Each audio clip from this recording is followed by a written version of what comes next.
A little while ago, I was watching the Curse of the Bambino documentary on YouTube, and while doing so, I stumbled upon a comment that mentioned numerology and how numerology played a really big role in teams winning championships.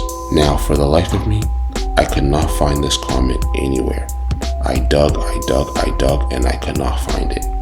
But to the person that made that comment, if you happen to watch this video, you were the inspiration behind this video, and you inspired me to come up with theories on my own when it comes to numerology. And that's what this video is about. Some of my own personal sports theories that ties into numerology.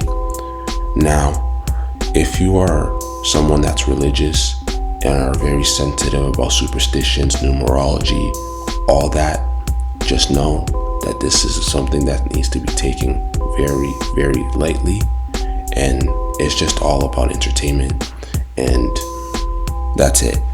Now, for that clunky intro, let's just get into the video, starting with the 1991 Chicago Bulls. The Bulls won the 1991 NBA Finals, beating the Los Angeles Lakers in 5 games, as the franchise won their very first NBA championship after 25 years. Now here's where the theory begins. In the same postseason, the Bulls lost 2 games. Those 2 losses were to the Philadelphia 76ers and the Los Angeles Lakers, beating both teams in 5 games.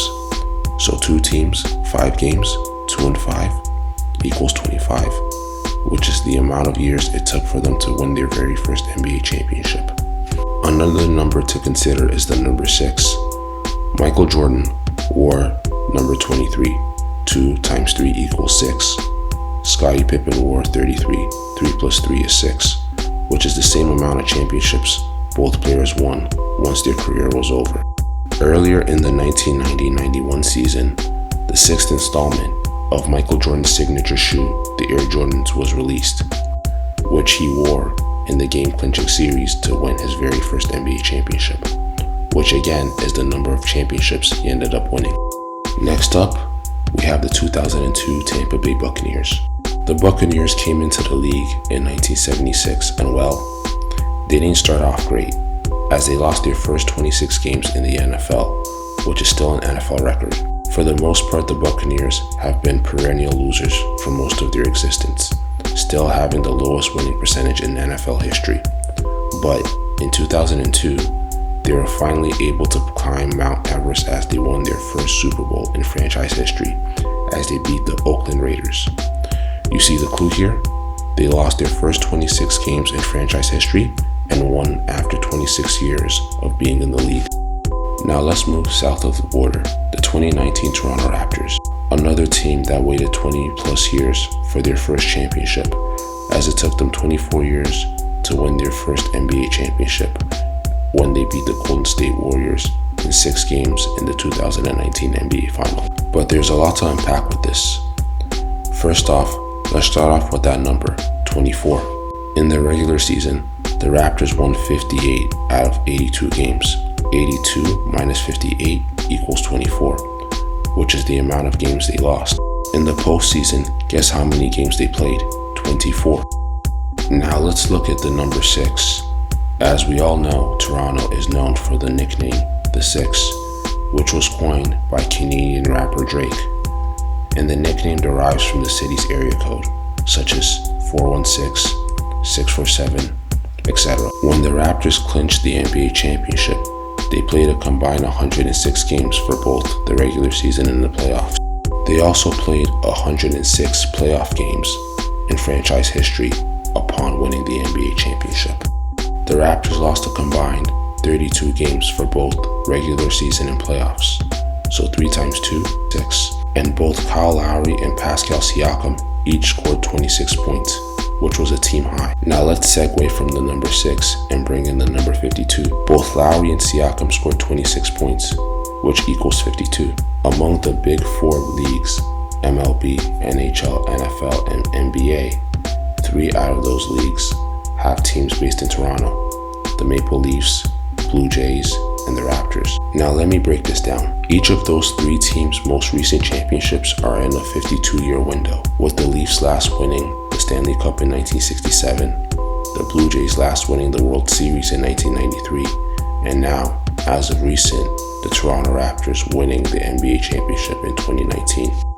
Now getting back to the number 6, the first ever NBA game was played in Toronto in 1946, when the defunct Toronto Huskies went up against the New York Knicks as they went by the Knickerbockers, as the Huskies lost to the Knicks by 2 points, as the Huskies scored 66 points. When the Raptors won the NBA championship, it was their 6th straight appearance in the postseason. Once again, they beat the Warriors in 6 games, and it took place in the 2019 postseason.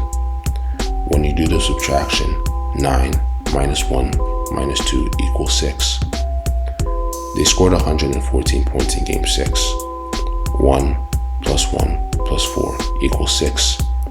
Including the regular season, they beat the Warriors a total of 6 out of their 8 matchups.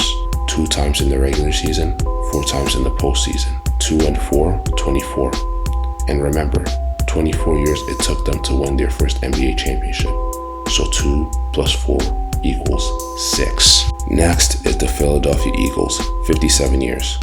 Now, this is a pretty popular theory, and I didn't come up with this one, but I still want to talk about it.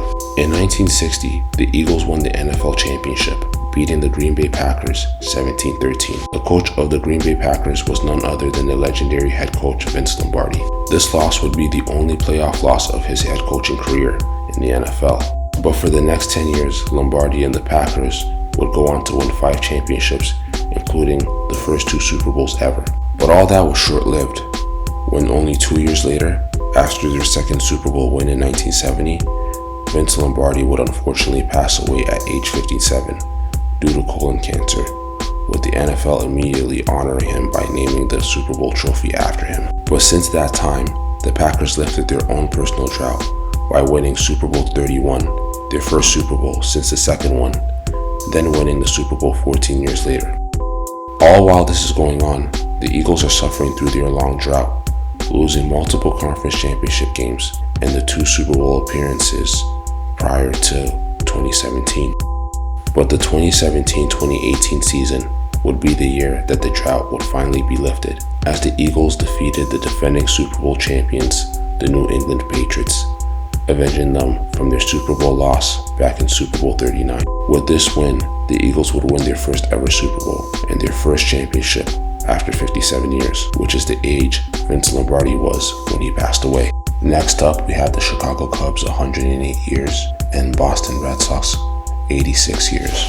Now for this segment, it's pretty brief, and this is one that I can't take full credit for, as I saw this theory on the comment section of the Curse of the Bambino documentary, which is what inspired this video. Once again, to the person who made this comment, shout out to you. But the theory goes something like this. The Red Sox won the World Series after 86 years, and the last World Series they played in before that season was in 1986. So of course 86 would be the magic number. And as for the Cubs, they won after 108 years, after last winning in 1908, then also winning after 10 innings and scoring 8 runs. And here's another part that adds to my theory, when Inside Edition did a video on this topic.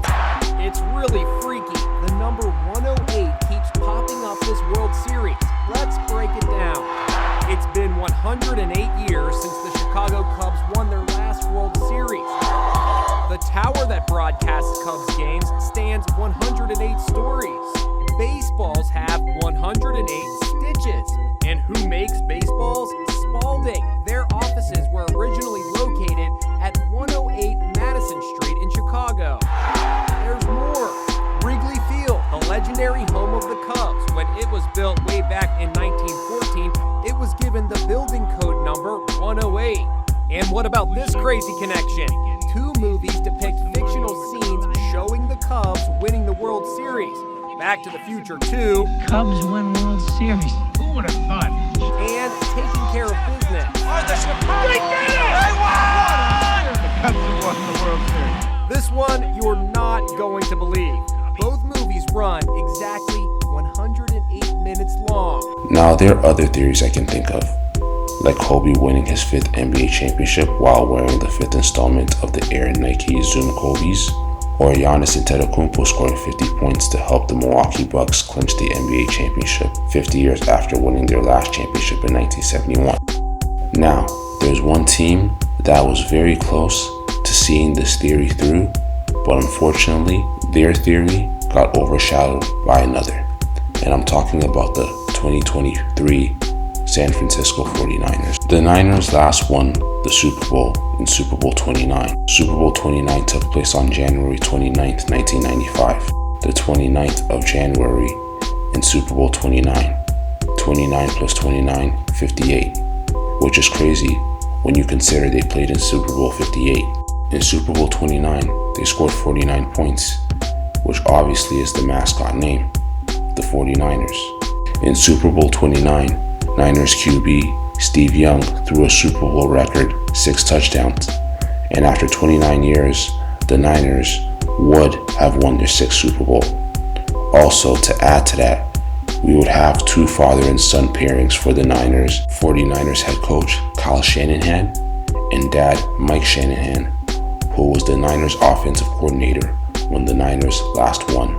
Christian McCaffrey's dad, Ed McCaffrey, was the wide receiver for the same Niners team that last won. This theory was a very strong theory, but the theory that overshadowed it was this Taylor Swift theory. Now, I'm not going to get into the Taylor Swift theory because besides a ton of you having Taylor Swift fatigue, I just wanted to make this video real brief. But if you guys do care to know more about the Taylor Swift theory, I will leave a link down below where it talks all about it.